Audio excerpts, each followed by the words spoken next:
Որոշենք տոնայնությունները բանալու կողքի նշանների օգնությամբ։ Մենք ունենք բանալու կողքին ֆա դիեզ, կեստոն վերև կլինի սոլ նոտան, ուրեմն մենք գտնվում ենք սոլ մաժորում։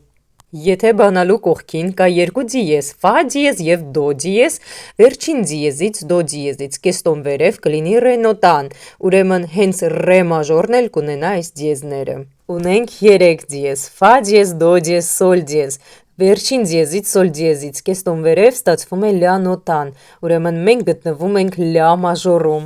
Ունենք 4 դիեզ, ֆա դիեզ, դո դիեզ, սոլ դիեզ, ռե դիեզ, վերջին դիեզից ռե դիեզից կեստոն վերև ստացվում է մի նոտան, ուրեմն գտնվում ենք մի մաժորում։ Եթե բանալու կողքին ունենք 5 դիեզ, վերջին դիեզը լյա դիեզն է, կեստոն վերև կստացվի սի նոտան, ուրեմն սի մաժորն էլ կունենա 5 դիեզ։